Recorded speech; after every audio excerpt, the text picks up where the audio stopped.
Before we start, there's a second channel where I post gameplay content where I actually play shit instead of yapping. We got 3 videos over there with more to come whenever I remember to hit the OBS record button. Check it out, follow me there, come say hi on Discord, and roll the tape. I'm back!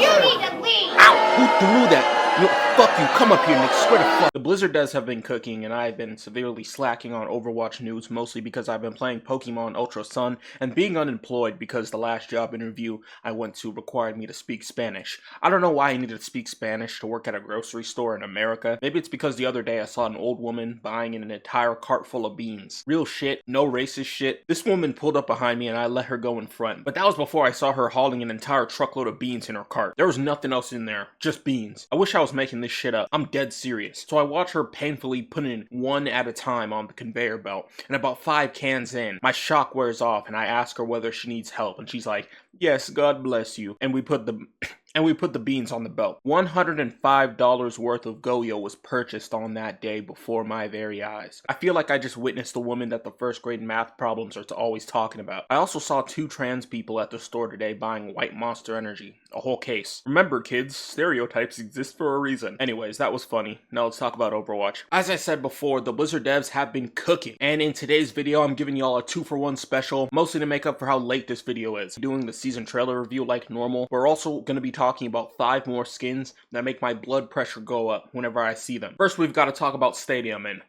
fuck!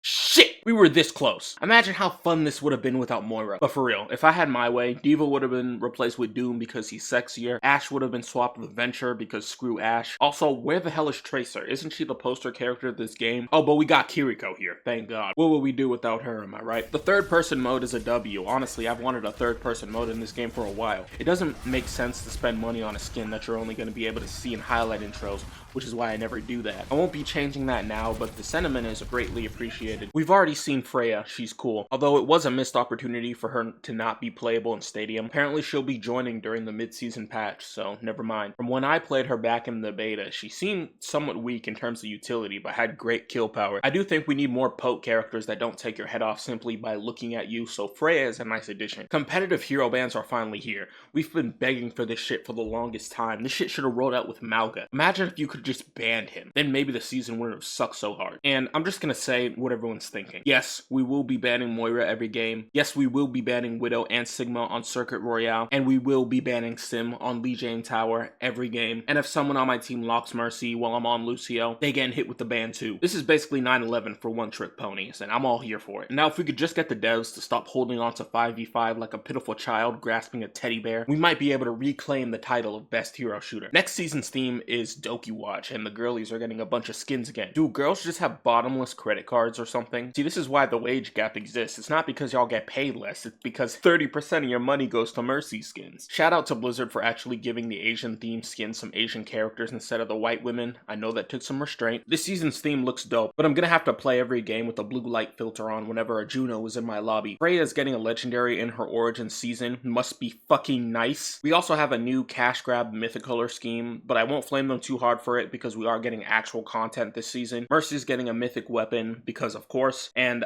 there's a Gundam collab. I've never watched a second of Gundam in my life, but it looks like either Echo or Mercy is getting another legendary skin. I can't remember the last legendary for Echo, so I hope it's for her. Also, 6v6 comp is staying this season.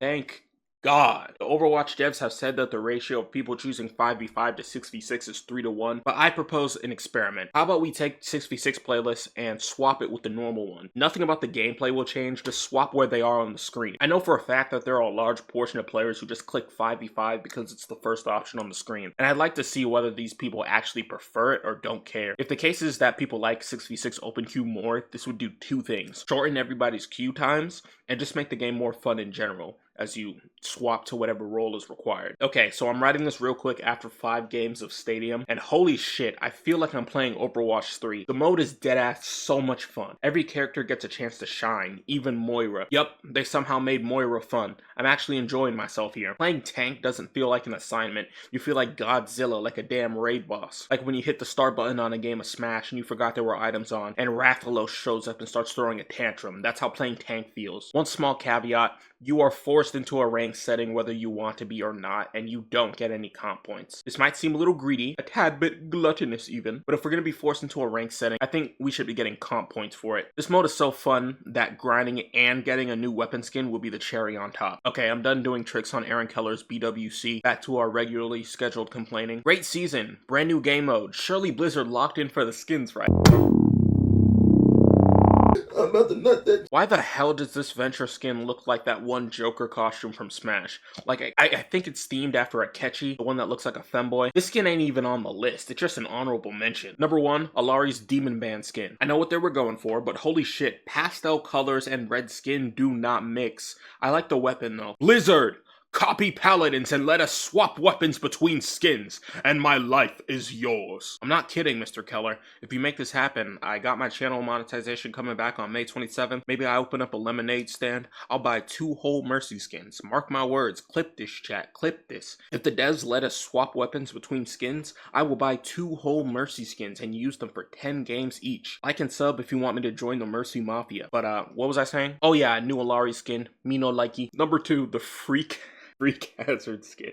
I can't say that shit with a straight face, bro. I'm sorry. Hazard has a grand total of like 2 skins, and yet we really using our budget to make a reference to a TV show that most of these gosh darn Zoomer whippersnappers probably have never seen. Although I'm not gonna lie, Animorphs used to freak me out as a kid. Not the morphing, I thought that was cool, but the idea of being trapped as a spectator in your own body. If that's what disassociation feels like, then nah, I'm good, bruh. This skin gets +1 points for appealing to my childhood, but -9 for being ugly. Although if they added an Andalite Orisa skin, I might be willing to fudge the rankings a bit. Number 3, the Toph Venture skin. The Toph Venture skin has got to be the biggest scam ever pulled. You lost your life savings by investing all of it into Cumcoin? Well, we got rug pulled too. On paper, in the art, and in the concepts, this skin looked great, but all of the art with this skin had Venture with proportions that looked similar to Toph's in the show. But in the game, with Venture's normal look, it was a major letdown. The Avatar fans and Venture players were both shot in the back with this skin. Number 4, the Lunar New Year Ana Tal skin. So let me get this straight. Y'all decided to put Ana in a Chinese mask, feed one of your interns 5 different colors of acrylic paint, and then kick them in the stomach and force them to hurl over an Ana figurine?